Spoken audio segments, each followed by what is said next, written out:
versículo por número 15.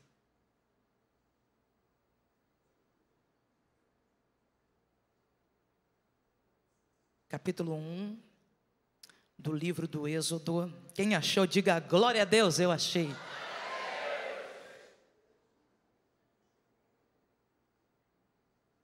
Versículo 15, diz assim: E o rei do Egito falou às parteiras das hebreias, das quais o nome de uma era Sifrá e o nome da outra Puá, e disse: Quando ajudardes no parto as hebreias e as virdes sobre os assentos, se for filho, matai-o, mas se for filha, então viva.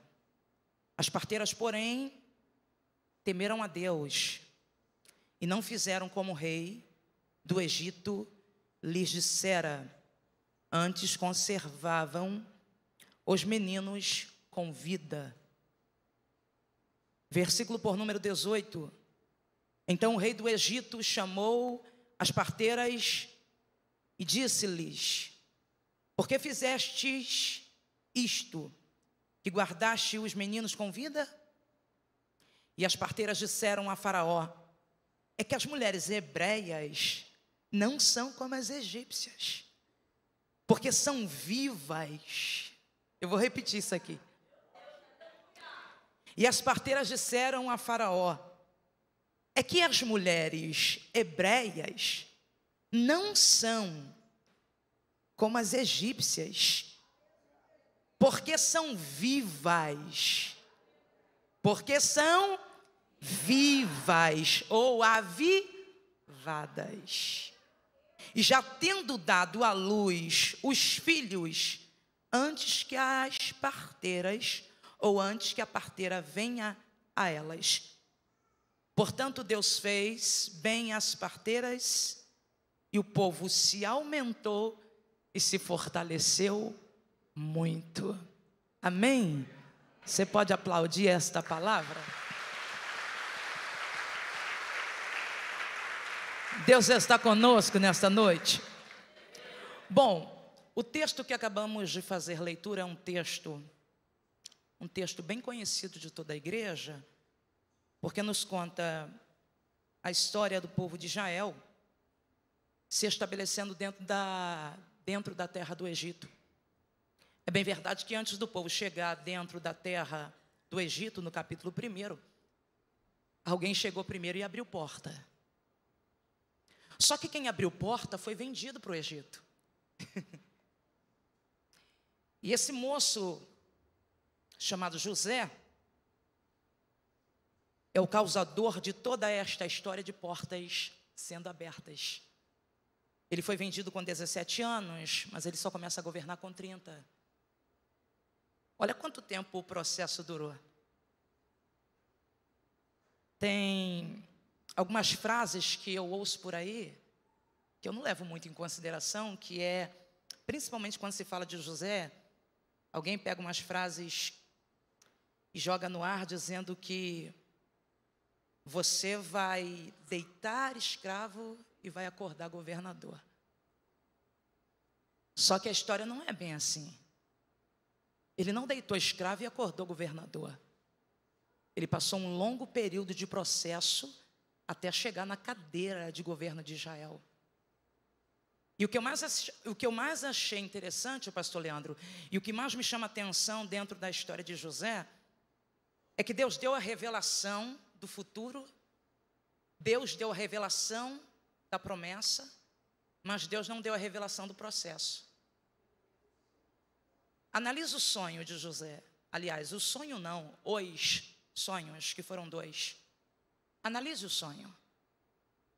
O sonho tem estrelas, lua e sol se dobrando. O sonho tem os feixes, que se dobram diante do feixe de José. Mas o sonho não traz nenhum tipo de informação acerca do que ele vai precisar passar para ver lua, sol e estrelas se dobrando. Deus não falou acerca do processo. Deus está falando que de alguma forma ele vai crescer. E a família, os irmãos, irão se dobrar diante dele. Mas Deus não falou que para isso ele seria vendido, seria jogado dentro de uma cisterna, ele seria dado como morto, seria escravo por anos dentro do Egito. Deus não falou, mas Deus falou da promessa, talvez para não desmotivá-lo, para que ele não parasse no meio da caminhada e desistisse. E aí a história vai dizer que esse mesmo José que foi vendido é o mesmo José que está abrindo porta para a gente que vendeu ele. Eu acho isso interessante demais. Ele chegou no ápice do sucesso dentro do Egito, mas ele nunca se ensoberbeceu por causa de cadeira, por causa de posição. Ele poderia muito bem ter fechado portas para quem fechou porta para ele, mas ele abriu portas para quem fechou porta para ele. E é por causa dele que os irmãos estão tendo oportunidade dentro do Egito. A oportunidade que não lhe deram, ele está dando para os irmãos. E é mais ou menos dentro do contexto desta história de oportunidades, de portas sendo abertas, é que a família de Jacó, com mais ou menos 70 pessoas, se estabelecem dentro do Egito. Mas a história vai dizer que anos se passaram, aquela geração antiga morreram, inclusive José e os seus irmãos, e as gerações que vieram dos filhos de Jacó cresceram, se multiplicaram e se fortaleceram dentro do Egito. A ponto do texto dizer que um novo faraó que ascendeu ao trono do Egito, que faraó é apenas um título, nós não sabemos o nome do faraó da época, mas ele começou a sentir inveja do crescimento do povo. Hoje é terça do crescimento, né, pastor? Ele começou a sentir inveja do crescimento dos hebreus dentro do Egito. A história vai dizer que os escravos hebreus, que até então eram livres, cresceram a ponto de incomodar este novo faraó, dele achar que este povo que está crescendo possa fazer um complô com outros povos para invadir ou para tirar ele do trono. E a história vai dizer que por causa da inveja praticamente, né, ou logicamente falando, da inveja do crescimento dos hebreus, ele manda aumentar a carga horária de trabalho do povo hebreu. E é interessante isso aqui, que se a gente for fazer um censo dentro dessa época no Egito, nós veremos que os escravos hebreus cresceram mais do que a população do Egito. Tem gente que está dentro da terra, já vive ali há um tempo, é livre dentro da terra, mas não cresce na terra. E tem gente que chegou, não é daquela terra, é estrangeiro dentro daquela terra, mas estão produzindo, frutificando, estão crescendo. Porque aqui não importa o lugar, o que importa é a pessoa que está no lugar. Porque independente se o Egito é isso ou deixa de ser, o que importa mesmo é a disposição que gente que chegou na terra tem para produzir. Eu estou falando de crescimento. E crescer tem que ter disposição. Crescimento exige força, coragem e disposição. E o povo hebreu está o quê? Crescendo. E detalhe, a história vai dizer que o povo está crescendo debaixo de humilhação, debaixo de opressão do inimigo, debaixo de chicotada, de chibatada. E o povo está crescendo. Pensa num povo que não coloca desculpas para não produzir. Pensa num povo que não dá desculpas para frutificar. O povo está crescendo debaixo de pressão, ou seja, nada para este povo, nem humilhação, nem calúnia, nem difamação, nem perseguição, nem afronta do adversário, nem acusação, nem carga horária de trabalho aumentada, nada para o crescimento deste povo. Aí esse novo faraó aumentou a carga horária de trabalho, porque ele achou que aumentando o ritmo, ou acelerando o ritmo dos homens, ele estaria o quê? Ele estaria o quê? Desestruturando. Ele estaria o quê? Tirando ou arrancando a força, o vigor. Mas a história vai dizer que este povo continuou crescendo mesmo debaixo de pressão, porque existe num corpo um sistema de adaptação. Coloca alguém para malhar. Quem faz aí academia sabe do que eu estou falando. Entra para uma academia hoje. Você que nunca malhou, entra para a academia hoje. Pega alguns pezinhos, faça alguns exercícios dentro da academia. Primeiro dia, quando você sair de lá, quando você voltar da academia, você vai voltar igual aquele episódio do Chaves que o ferro caiu no pé de todo mundo. Você vai voltar com as pernas tremendo, com os músculos doloridos. Os músculos irão o quê? Inflamar. Nos primeiros dias a coisa vai doer. Você vai ter que tomar o quê? Um relaxante muscular. Mas depois de alguns meses, depois de algumas semanas, o músculo que inflamava, ele vai começar a crer, ele vai começar a se adaptar. Eu estou falando que aquilo que inflamava no passado agora cresce. Aquilo que doía no passado agora cresce. E tudo começa assim, aleluia, um sistema de adaptação. Quanto mais você faz, mais você se acostuma com aquilo. Ele aumentou a carga horária de trabalho, achando que isso iria o quê?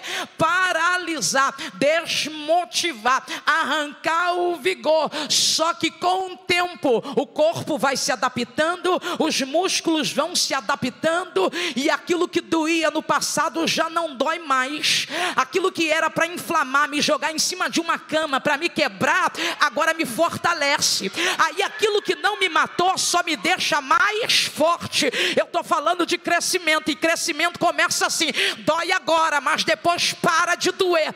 Aleluia, dói para crescer, mas depois que você cresce, nada mais te para. Ei, o povo que se adaptou. Outra coisa que eu percebi dentro do texto, ele aumentou a carga horária de trabalho e a fabricação de quê? De tijolos. Aumentou o quê? A fabricação de tijolos. Ele está edificando as cidades de Pitom e Ramsés. Está edificando pirâmides. Aumentou a fabricação de tijolos, ou seja, o corpo dos hebreus se adaptaram com o trabalho. E eles precisaram o quê? De mais agilidade para produzir mais durante o dia. Eu estou produzindo além daquilo que eu produzia. Detalhe, mas o mesmo povo que agora está produzindo para o Egito, o que eles estão produzindo aqui para o Egito, amanhã eles vão produzir para eles. Porque crescimento é mais ou menos assim, a gente começa produzindo para os outros. A gente começa produzindo para os outros, mas depois a gente aprende a produzir. Porque o que eles vão aprender aqui no Egito, eles vão colocar em prática lá em Jerusalém. Aleluia. Quem construiu pirâmides, meus filhos, quem construiu cidades de Pitom e Ramsés, aleluia, constrói muros de templo, aleluia, edifica casas. Louvado seja o nome do Senhor. Então o faraó está achando que está o quê? Aumentando a carga horária, está humilhando, mas ele está o quê? Ensinando funções que pode não prestar agora, agora. Isso aqui pode te humilhar agora, mas amanhã isso será sua independência. Olha para quem está do seu lado, diga: você vai começar mais ou menos assim. Para crescer é mais ou menos assim. É trabalhando para os outros, é aprendendo a função, sendo empregado. Mas quando você aprende o ofício, mais tarde você vai estar preparado para abrir o seu próprio negócio. Mas, oh, aleluia, pega aí na mão do seu irmão que está do seu lado, diga a ele: você está preparado para crescer? Quem está preparado para crescer não tem medo de ser empregado de ninguém. Aleluia, não tem medo de começar de baixo. Eu começo sendo cabeleireira de salão, mas depois eu abro o meu próprio. Eu começo fazendo unha dos outros, mas daqui a pouco alguém está fazendo a minha. Eu começo varrendo casa dos outros, mas daqui a pouco eu tenho a minha casa, a minha empresa. Aleluia, crescimento é mais ou menos assim que começa. Então é um povo que começou o quê? A produzir para o Egito, mas depois vai produzir para eles. Ensinaram ofícios para o povo de Israel sem perceber. Acha que isso está humilhando. Tem gente que acha que é humilhação ir para um salão de cabeleireiro, começar a aprender a cortar cabelo e ser mandado. Corta ali, vai lá, tem um corte para você fazer. Não é humilhação não, isso é aprendizado. Vai para uma empresa, nem sempre a gente começa de cima, às vezes começa varrendo e limpando o banheiro. Aleluia, mas se você não tiver vergonha e tiver disposição e fizer a coisa direita, hoje você está no banheiro, mas amanhã você está sentado na mesa.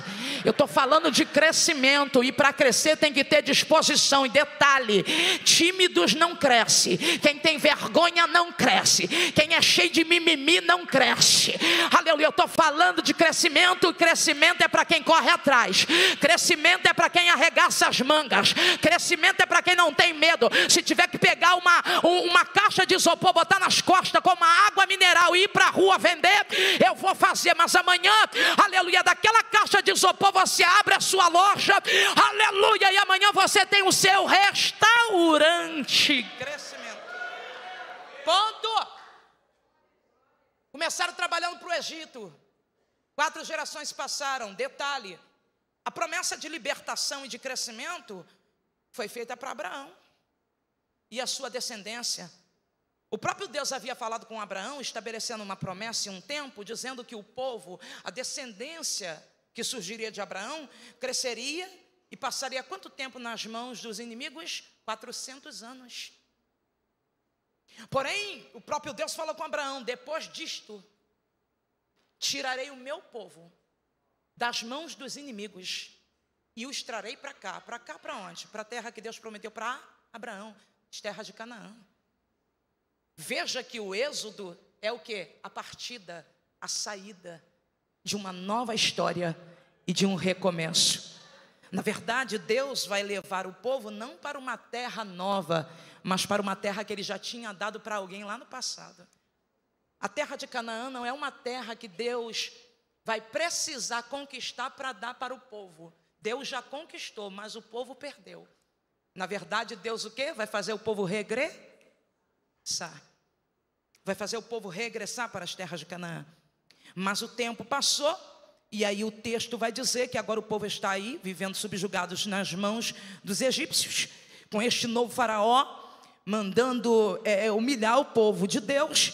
Mas o texto também vai nos trazer uma informação, dizendo que este mesmo povo que está sendo humilhado é o mesmo povo que está crescendo, é o mesmo povo que está multiplicando-se, é o mesmo povo que está florescendo, é o mesmo povo que está trabalhando, é o mesmo povo que está vencendo. A humilhação não parou o povo de Deus, a humilhação não estagnou ninguém, a humilhação também não matou ninguém. Aleluia, eles continuaram crescendo debaixo de pressão. E detalhe, o bom é debaixo de pressão mesmo, porque debaixo de pressão você ora mais, você busca mais, você vem para a igreja, você dobra mais os joelhos, você lê mais a Bíblia, você faz jejum, você sobe monte, você se liga mais com Deus. Aleluia, a perseguição foi para botar o povo no eixo, a opressão foi para trazer o povo de volta para o altar. E se Deus tiver que permitir o seu inimigo se levantar contra você, para você trabalhar trabalhar mais, produzir mais, para você crescer. Ele levanta o inimigo, mas você cresce. Aleluia! Você não vai ficar estagnada no tempo. Deus vai trazer crescimento para a sua vida, nem que seja debaixo, aleluia, de luta e de provação, você cresce. E aí o texto vai dizer que este povo crescia. Só que o texto também vai dizer que Faraó mandou fazer o quê? Ele mandou matar quem? Os meninos hebreus. Porque de fato ele viu que não funcionou essa opressão através do trabalho, e ele vai mandar matar quem? Os meninos hebreus. Aí a pergunta que não quer calar é esta: se o que incomoda este Faraó é o crescimento do povo, por que ele não mata quem já cresceu e deixa os meninos que ainda vão crescer? Por que ele não vai lá fazer a covardia com gente grande, como ele quer fazer com gente pequena? Mas por que ele está liberando a morte dos meninos? Por que ele quer matar os meninos hebreus? Existe uma informação extra-bíblica que o autor do primeiro século da história dos hebreus nos traz, e eu achei muito interessante, e é bem óbvia. Ele traz uma informação dizendo que existia um escriba de Faraó, que era chamado também de profeta do Egito, trouxe uma revelação para Faraó, dizendo que ele viu um menino hebreu que ia nascer, e esse menino hebreu que ia nascer ia subjugar o reino do Egito e arrancar das mãos dele os escravos hebreus. Eu estou falando de alguém que era braço direito de Faraó, que está tendo uma visão, uma revelação, e está trazendo isso à tona para o Egito, dizendo que tem um menino hebreu que vai nascer. Ele não disse o nome, aonde iria nascer, mas Deus permitiu que o inimigo tivesse uma visão do projeto que ele estava estabelecendo.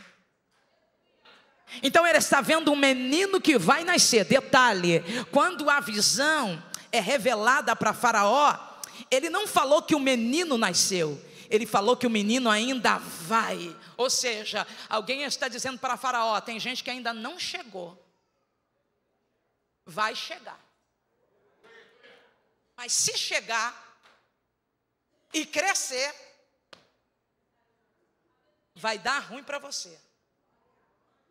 E detalhe, é um menino que ele não revela o nome, porque Deus não revelou o nome. Então é alguém que não tem nome, mas que já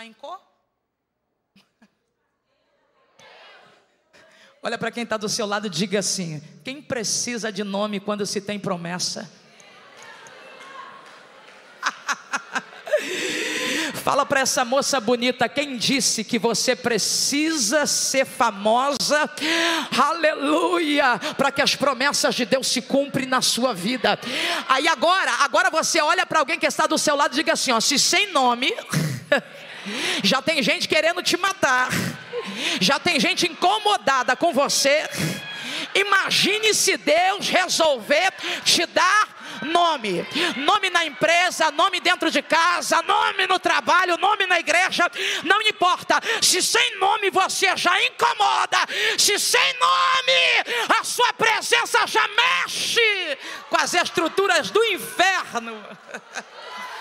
Imagine se Deus te der um nome. Detalhe, vão embora matar os meninos o quê? Os meninos hebreus. Detalhe, ele não revelou o nome, não revelou onde iria nascer. É por isso que Faraó manda matar o quê? Os meninos. O quê? Ele está assustado, está se sentindo ameaçado pela visão que recebeu. Detalhe, eu estou falando que um profeta do Egito entregou um recado para Faraó, e ele já fez um projeto, já decretou a morte dos meninos por causa de uma visão. Em contrapartida, a gente encontra a gente na igreja incrédula, desacreditada. A gente prega uma coisa, ou então fala uma coisa da parte de Deus, entra aqui e sai aqui. Eu estou falando que Faraó recebeu uma visão de um profeta dele lá do Egito, e ele já fez um projeto em cima dessa visão. Porque até Faraó está crendo mais nos profetas dele do que a igreja está crendo nos seus profetas. Até ele já fez um projeto em em cima da visão que recebeu, ou seja, acreditou, está tendo mais fé do que a gente. Mas é verdade. Veja que ele liberou a morte dos meninos. Por quê? Ele está crendo mais do que muita gente. Aí liberou a morte, vamos embora matar. Aí o texto vai dizer que aí ele chama as parteiras das hebreias, Sifra e Puá, e nisso aqui que eu quero entrar, porque eu quero falar com as mulheres. Ele chamou as parteiras das hebreias, Sifra e Puá, e deu uma ordem, dizendo: olha só, quando vede as mulheres hebreias nos vossos assentos dando à luz, se for menina pode poupar, mas se for menino pode matar. E aí o texto vai dizer que as parteiras hebreias não obedeceram a Faraó. Elas não obedeceram e antes pouparam os meninos. Mas Faraó ficou sabendo e mandou chamá-las. E a pergunta dele para elas é esta: por que vocês estão poupando os meninos que eu mandei matar? E a resposta vem logo em seguida dizendo: Faraó, nós não temos culpa se as mulheres hebreias não são como as egípcias. Ou seja, elas estão dizendo o que para Faraó? Não coloque a culpa na gente, porque se fosse egípcia seria mais fácil, porque elas são fracas. Então tem como pegá-las distraídas, mas mulher hebreia não. Mulher hebreia é viva. Mulher hebreia é vigorosa. A palavra vigor, etimologicamente falando, é força. Alguém está dizendo para Faraó: não coloque a culpa em nós. Aleluia, porque ao contrário das mulheres que tu liberas, as escravas estão dando um banho, aleluia, de coragem nas egípcias. É isso que elas estão praticamente liberando para ele. As mulheres hebreias são o quê? Vigorosas, ao contrário das egípcias. Mas ele disse o quê? Quando vede as mulheres hebreias nos vossos assentos dando à luz. O que seria esse assento que ele disse que as hebreias estão nele, dando à luz? Esse assento seria uma espécie de cadeira? Uma espécie de sofá? Não, esse assento na antiguidade é uma espécie de pedra. É uma espécie de pedra de apoio. Hebreias não dá a luz de qualquer jeito. Não é em qualquer posição. Hebreia entende que a posição para se dar a luz é de coca ou de joelhos, de cócoras ou de joelho. Então a pedra nesse contexto, que é chamado de assento, ela funciona de duas formas. Ela funciona como apoio. É mais ou menos assim. Por causa do peso da barriga, elas seguram a pedra, apoiam nela, ou seja, dividem com a pedra o peso e descem. Porque está pesando aqui. Está pesando aqui. E para descer sozinha, não dá, tem que ter ajuda. Mas o suporte aqui, a ajuda aqui, é a pedra. Missionária, o que você está querendo falar com isso? Eu estou dizendo que mulher hebreia dá à luz de joelhos. Só que mulher hebreia divide o peso. E ela não divide o peso com qualquer um ou com qualquer coisa. Ela divide o peso com a pedra. Que pedra é essa, missionária? Vamos transliterar isso aqui. Que pedra é essa? A gente leva essa pedra lá para o Novo Testamento. E a gente vê ela dizendo para Pedro: te digo que tu és fragmento de pedra, mas sobre essa rocha grande edificarei a minha igreja.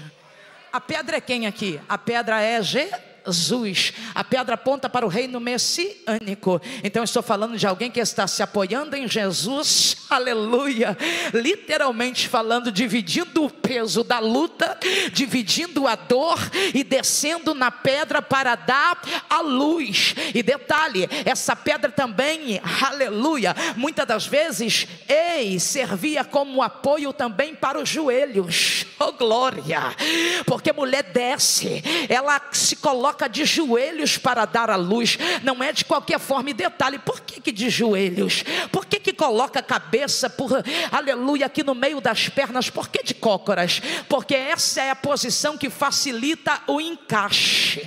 É a posição que facilita o encaixe. É a posição que a minimiza, ou seja, minimiza a dor. É a posição que a mulher usa para que a coisa dê certo. Ei, existe menos morte a mulher que dá a luz desse jeito do que a mulher que dá a luz de barriga para cima. Então elas se adaptaram com uma posição que facilita o milagre nascer. Olha para quem está do seu lado e diga assim: olha, para onde você corre quando tem que dividir o peso? Aleluia. A quem você se apoia quando tem que dividir as lutas? Com quem você anda quando tem que dividir a dor? Aleluia. Escolha a pedra. A pedra é Jesus. Ele é o apoio, ele é a sustentabilidade. Aleluia. Ele é o amigo, ele é a proteção. E detalhe, a mesma pedra que elas usam como apoio para descer é a mesma pedra que elas usam como apoio para subir. Louvado seja o nome do Senhor. A pedra que você usa como apoio, chamado Jesus, para dividir o peso, é a pedra que depois de dar a luz, elas se apoiam para se levantar. Aleluia. Você desce para falar com ele e depois você se levanta através dele. Louvado seja o nome do Senhor. Quem desce para falar com ele, aleluia, se levanta através dele. A pedra te levanta, a pedra te sustenta. A pedra é Jesus. Ele é aquele que te guarda, ele é aquele que te livra, ele é aquele que te sustenta, ele é aquele que te dá apoio, é aquele que toma o teu peso, é aquele que toma o teu fardo. E ele está aqui nesta noite dizendo para mim e para você: quando você precisar dividir segredo, vai para o teu quarto e desça na pedra. Quando você precisar, aleluia, dividir a dor, vai para dentro do seu quarto e vai até a pedra. Essa mania da gente contar a vida da gente para todo mundo sem consultar a Deus, aleluia, isso é, oh glória, não é coisa de gente inteligente. Mas quem é inteligente aprendeu a dividir o peso com a pedra.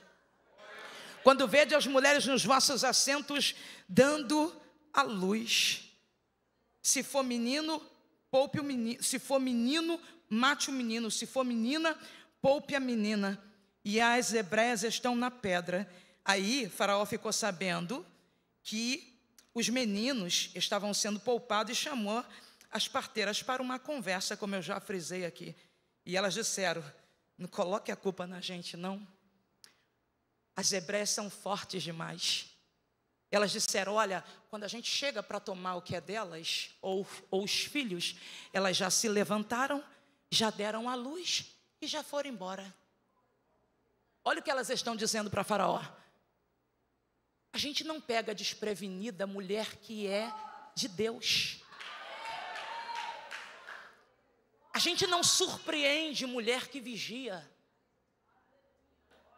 Não tem como pegar distraída uma mulher que foi para a pedra, que dividiu o peso, que contou segredo, que se apoiou em Jesus. Não tem como tirar dela o projeto que ela está gerando, porque ela não fica dando mole. Ela não fica esperando o inimigo bater na porta para surpreendê-la distraída. É mais ou menos isso que as parteiras estão dizendo para Faraó. Quando a gente chega lá, elas já se levantaram. Elas estão dizendo: tu está achando que elas ficam muito tempo no chão? Aleluia. Se vitimizando, reclamando que está doendo?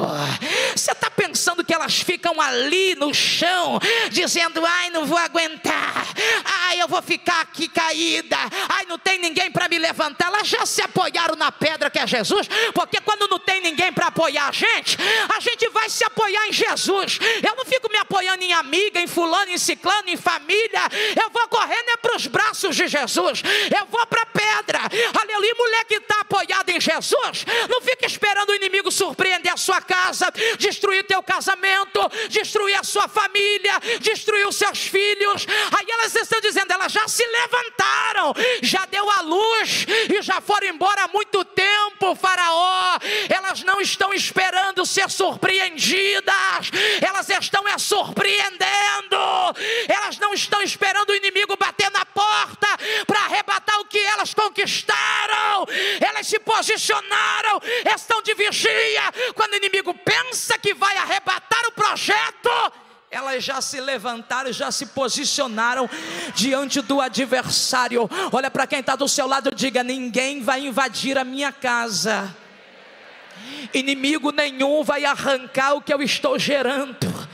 Eu não vou abortar sonho nenhum por causa de, aleluia, de afronta de diabo. Eu não vou deixar de gerar, aleluia, por causa de decreto de adversário. Diga para o sistema: não vou me dobrar, porque eu tenho a pedra. Diga para o sistema: a igreja não vai se dobrar, porque nós estamos firmados na pedra. Aleluia, inimigo não vai te surpreender, não vai entrar na sua casa, não vai destruir a sua vida, seu casamento, seu ministério. O inimigo não vai arrebatar os teus sonhos. O inimigo não vai fechar a porta, porque ele não tem esse poder. Deus está te levantando nesta noite para você ser, oh aleluia, para você ser diferenciada. E detalhe para a gente aqui já finalizar, escuta isso aqui. As parteiras disseram: não vamos o quê? Não vamos matar. Porque se elas pouparam os meninos, é porque elas decidiram não obedecer ordem para matar, aleluia, os meninos das mulheres que elas eram chamadas para motivá-las. Vou falar isso aqui. Qual é a função da parteira missionária? Qual é a função da parteira? Alguém sabe qual é a função de uma parteira? Qual é a função de uma parteira? É o quê? Facilitar o parto, mas o quê? A função, uma das maiores funções das parteiras é emprestar força para quem está perdendo força. Outra função da parteira: motivá-las a respirar. Quando a coisa vai ficando difícil para quem dar a luz, a parteira é responsável por motivar quem está dando luz. E como é que eu motivo? Primeiro, eu motivo te ensinando como é que se respira, como é que se controla a ansiedade e a respiração para você não sucumbir à dor. Mais ou menos assim, elas começam a passar mal, as mulheres começam a passar mal. Minha mãe foi parteira. Elas começam a passar mal e a parteira está ali dizendo, primeiro ela está ali, detalhe, primeiro quem faz força é quem está dando a luz. E a parteira só motiva: respira, faz força. A primeira palavra de motivação é respire e faça força, ou seja, vou deixar você fazer por enquanto o que você ainda tem força para fazer. Então respira. Gente que motiva está te ajudando a você não sucumbir à dor. E está dizendo para você: respira, calma, controla o seu medo, controla a sua ansiedade, controla o seu nervosismo, controla, aleluia, o seu emocional, senão você vai sucumbir. Vamos embora, respira. Aí quando esta mulher, ela respira e faz força, mas as forças começam a lhe faltar, e ela começa a não conseguir mais, de repentemente, a fazer a força necessária para que a criança nasça. Aí entra a parteira com a força dela para dar força a quem está perdendo força. Já reparou como as parteiras fazem para ajudar uma mulher que está tendo dificuldade para dar à luz? Elas pegam o cotovelo, coloca em cima da barriga e começa a fazer força. Agora não é a força nem da mulher que está dando a luz, é a força de quem está em cima. Elas começam a fazer força com o braço, com o cotovelo, e vai empurrando a criança para baixo. Tem parteiras que ficam exaustas, porque elas usam as forças dela, elas usam a força delas para poder dar força para quem está perdendo força. Então eu estou falando de alguém que não foi chamada para matar, mas foi chamada para emprestar força para quem está perdendo força. Aleluia. Então elas estão dizendo para Faraó: tu acha, aleluia, mesmo que a gente vai matar? Eu fui chamada para ajudar a tirar a dor. Eu fui chamada para ajudar a gerar vidas. Eu fui chamada para emprestar minha força para quem está perdendo força. E eu não vou matar. Não vou matar projeto de ninguém, não vou destruir família de ninguém, não vou destruir sonho de ninguém, não vou arrancar tapete de ninguém, não vou puxar tapete de ninguém, não vou tirar o outro da cadeira, não vou disputar nada com ninguém. Eu fui chamada para motivar. Você pode falar isso para essa irmã que está do seu lado? Diga para ela: pode contar comigo.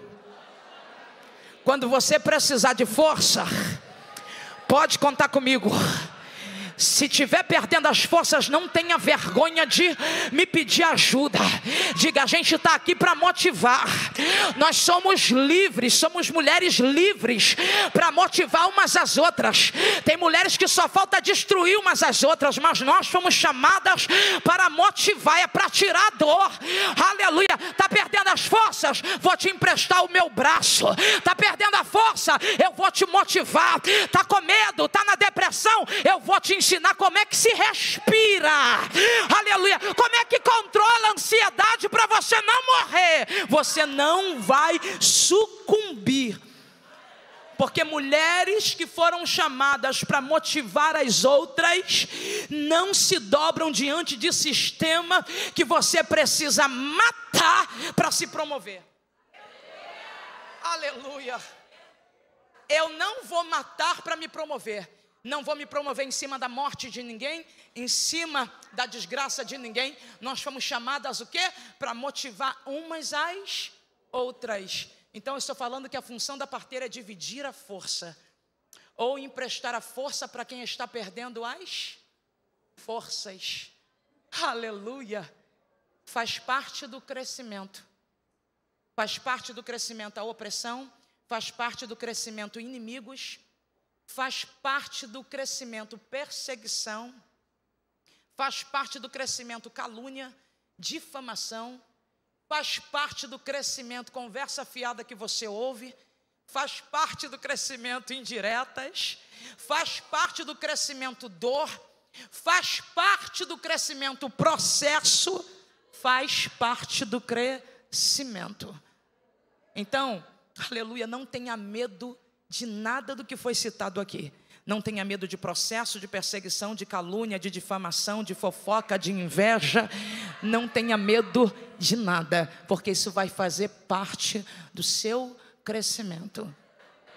Detalhe, mediante esse caos que se estabeleceu no Egito, de meninos morrendo, ainda tem gente, aleluia, que está gerando e, aleluia, não se intimidando com o decreto de morte.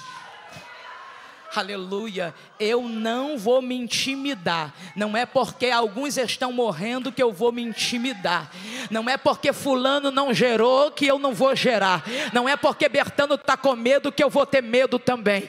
Não é porque Bertano não produziu que eu não vou produzir. Então, independente do cenário caótico que nós estamos vivendo, a igreja está ainda de portas abertas. O arrebatamento ainda não aconteceu. Então nós não iremos nos dobrar, nós iremos continuar fazendo barulho, nós iremos continuar nos posicionando, nós iremos continuar crescendo, nós iremos continuar, aleluia, produzindo. Faraó está dizendo: aumenta a carga horária de trabalho, e o povo está crescendo, e o povo está se multiplicando. Aí eu pergunto para a igreja, para a gente finalizar: que medo é esse que você tem do sistema? Que medo é esse que a igreja tem do sistema? Se entrar fulano, a igreja é de quem? É sua ou é de Deus? Mas se fulano governar vai ser assim, vai ser assado. Escuta isso aqui. Nenhuma nação que se levantou contra Israel sem a permissão de Deus permaneceu de pé. E até as que se levantaram por permissão de Deus também caíram. O mesmo Deus que levantou a Babilônia foi o mesmo Deus que abateu ela. O império do ouro caiu, o império da prata caiu, o império do bronze caiu, o império do ferro caiu e o império dos bárbaros caíram.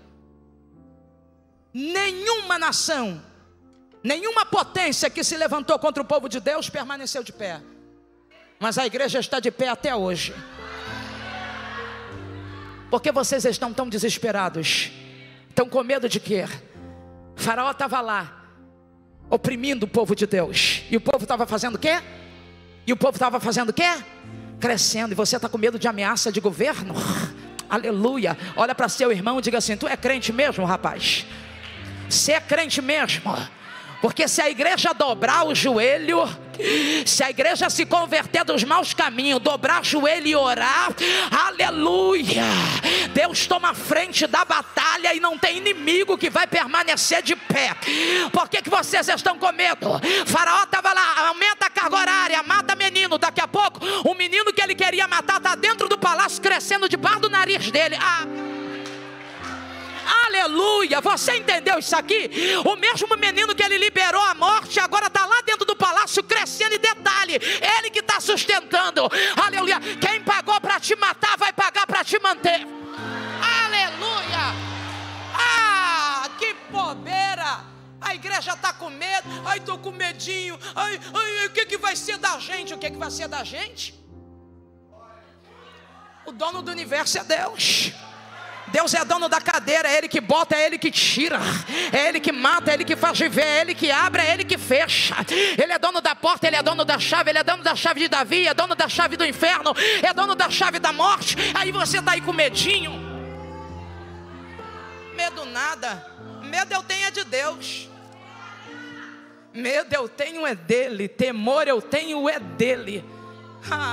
Mata os meninos, conseguiu matar? Matou alguns. Mas e aí o menino da promessa? Matou? Aonde o menino da promessa está, pastor? Aonde ele está? Dentro do palácio, fazendo o quê? Crescendo. Aleluia. Decreto de morte, mata. Crescendo. Detalhe, o rio que tinha afogado alguns, aleluia, que tinha sido cova para alguns, para ele foi ponte. Não é porque o lugar não presta para uns ou foi cova para uns que vai ser para você também. Para uns pode ter sido cova, para você vai ser ponte. Aleluia. Oh, tu não vai morrer no Nilo, meu filho. Tem projeto de Deus para tua casa, tem projeto de Deus para sua vida. Aleluia. Eu quero profetizar que até dezembro, aleluia, até dezembro vai ter surpresa chegando dentro da tua casa. Eu quero profetizar que até dezembro vai ter resposta de empresa chegando na sua casa. Vai ter telefone tocando, vai ter currículo sendo, aleluia, vai ter currículo sendo aceito na empresa. Eu quero profetizar que o ano do crescimento da igreja está chegando. O tempo, aleluia, que Deus está preparando para você está chegando. Você vai crescer. Não importa o que o inimigo vai fazer, você vai crescer. Não importa a situação, eu vou crescer. A minha casa vai crescer, minha família vai crescer, minha empresa vai crescer. Eita! Eu não vou parar, eu vou chegar, eu vou lutar. A porta vai se abrir, eu vou entrar. Eu não vou deixar o inimigo me parar. Aleluia, eu vou para a pedra se ele tentar me derrubar. Eu vou dividir o peso com Jesus, mas eu não vou morrer. Ele está aqui nessa noite. Abra a tua boca para dar glória e aplauda ao Senhor Jesus.